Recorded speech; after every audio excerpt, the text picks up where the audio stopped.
Shalom, bienvenue dans le Seigneur.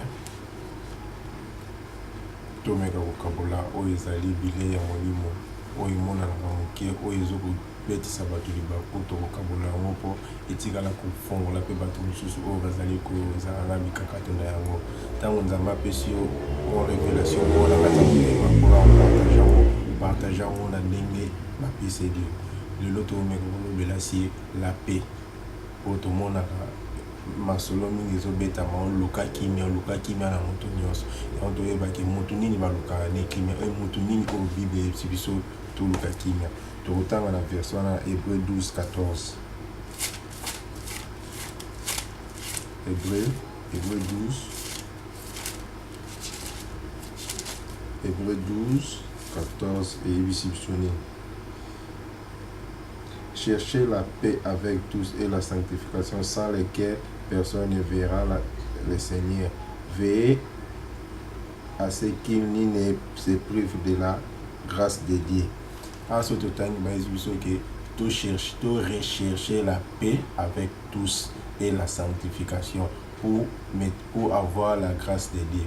C'est-à-dire, la paix, il faut dans la sanctification. Sanctification, il y a un de grâce et ensemble. Grâce ensemble, il faut dans la sanctification. Sanctification, c'est quoi? C'est kokabonana masumu. Kokabonana batamasumu. Balobite kokoyina batamasumu, mais kabonana batamasumu. Appliquer masumu ezala masumu, malamu ezala malamu. Yango bomona ke yango ezali pe yango wana. Balobi pete ke ozwa pe na bato ya masumu bien na bato bazosalela masumu yango wana ezali pete tokozonga sikoyo totanga Jésus na oyo ayebisaki biso na Matthieu pe nini oyo eyaki kopesa biso so totangi na Matthieu 10 35 34 et 35 je lis au nom du Seigneur Jésus-Christ. Ne croyez pas que je sois apporter la paix sur la terre. Je ne suis pas venu apporter la paix, mais l'épée. Jésus a eu comme pété, mais a eu comme épée. Mais il y a une Bible qui dit que Aza prince de la paix. Aza prince de la paix, c'est-à-dire tant que Aza prince de la royaume, le royaume n'est pas de ce monde. Dans le monde tozabo yangwana paix azolobela te. O paix azolobela, c'est-à-dire il y a sanctification. Pour nous se sanctifier, il faut se séparer na ba o ezali masumu, ko se séparer, ko comprendre, ko condamner o nyo ezali condamnable. Qu'on soit avantage na o nyo ezali de la part de Dieu. C'est ça la paix. Ceux qui toquent ce qu'on a dans Jean 14, 27, tout le monde a peine au Jésus à l'oublier. Bisoto zana nango. Voilà tant azana baye kolinae.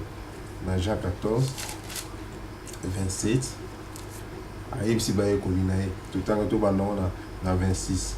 Est-ce que je répondis? C'est celui à qui je donnerai les morceaux et ayant Jean 14, 27, non, sur Jean 14.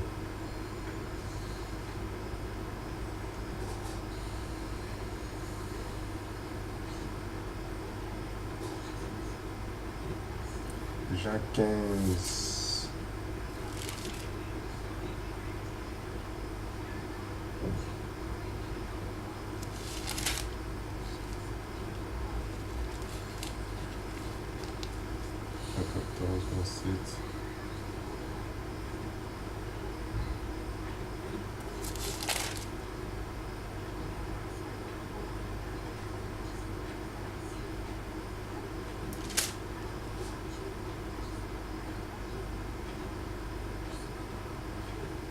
Jean 14, 27.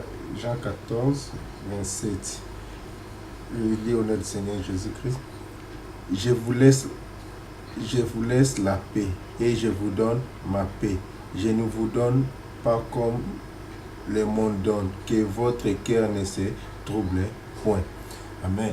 Jésus a dit que azo kende mais azo tike la biso kimia mais kimia azo tike la biso oyo mokili ezolo bakate. Kimia azo tike la biso c'est-à-dire esa sanctification.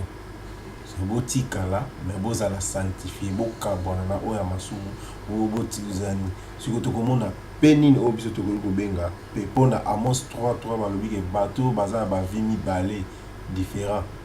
Amos 3 bato baza ba vie différent bakoki kotambola nzela moko te, c'est-à-dire bakoki kozala na kimia te, il faut bakabwana tokokende siko oyo tozoloba eza pe eza wapi na pe tokotanga ngo siko na Ephésiens 5 10 à 11. Éphésiens 5, 10 à 11. Vas-y, examinez ce qui est agréable au Seigneur et ne prenez point part aux œuvres infructueuses des ténèbres, mais plutôt condamnez-les. Car il est honteux de dire ce qui se font en secret, mais tout ce qui est condamné est manifesté par la lumière. C'est-à-dire, yango wana pepe za lumière, o nyonso za ya molilo obimisi yango na poisa, obimisi yango na éclairage. Yango wana ezali pe. So toke sikoyo na Philippiens 3, on a Philippiens 3, 17, 19. Tout le monde a Jésus, Philippiens 3, soyez tous mes imitateurs, frères, et portez les regards sur ceux qui marchent selon les modèles que vous avez en nous. Car il en est plusieurs parmi qui marchent en ennemi de la croix de Christ. Je vous en ai souvent parlé et j'en parle maintenant encore en pleurant. Leur fin sera la perdition. Ils ont pour Dieu leur ventre et ils mettent leur gloire dans ce qui se fait la honte. Ils pensent qu'aux choses de la terre. Mais notre cité est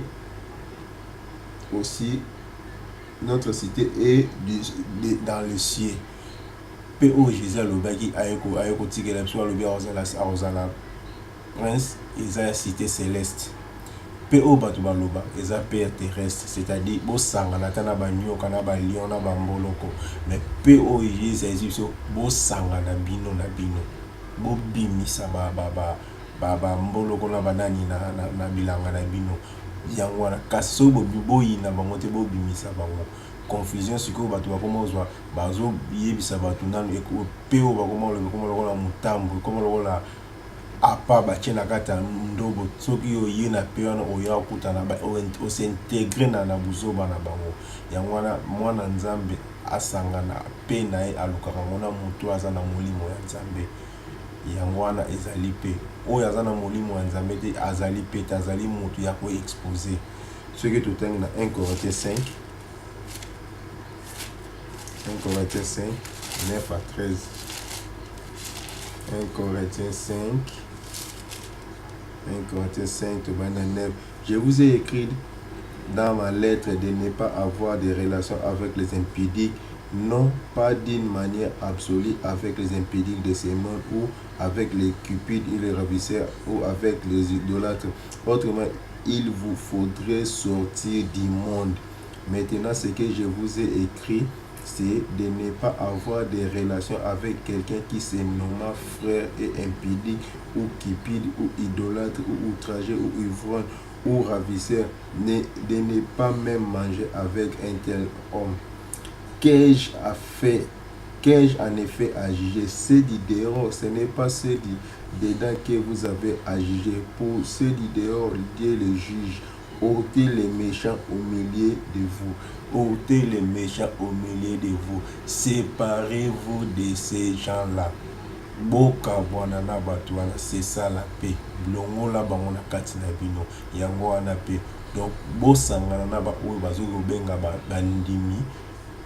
Basa makongo baza batu ya luka pe na bango. C'est-à-dire boka bwana bango yozwa paix.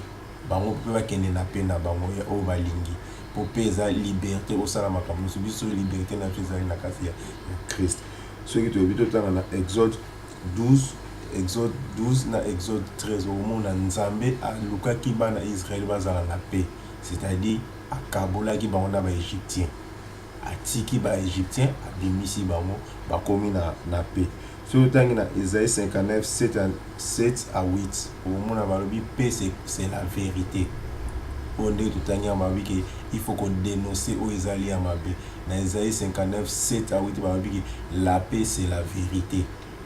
lelo bana nzambe bakomi bana ya nzambe baza na kati ya mokili me bazosala sikoyo baprincipe ya mokili bakomi kozwa bango na bathéorie ya mokili chercher la paix avec tous. Ce ne sont pas les gens de la ya mauvaise vie oyo tozala bango mpe bazala mpe na motu oyo azobanga nzambe motu oyo azorespecte makambo ya nzambe. Biso nyonso tobungaka na biso mais ntango ozobunga Paul alobi ke nous courons vers la perfection. Il faut kozala na réflexivité ya kozonga na kati ya droit chemin ya liloba ya nzambe wana nzambe aza miséricorde aza nzambe ya grâce mais oyo azopersévérer kaka na babuzoba na ndisisema ya motema azokosa bato po alobaki chercher la paix avec tous. Ce n'est pas ça la paix au Seigneur Aniko Ebsabiso. Yango lo tenga to lo ba mwana. Paix wana ba lobi o paix to lokaka ezali paix ya sanctification.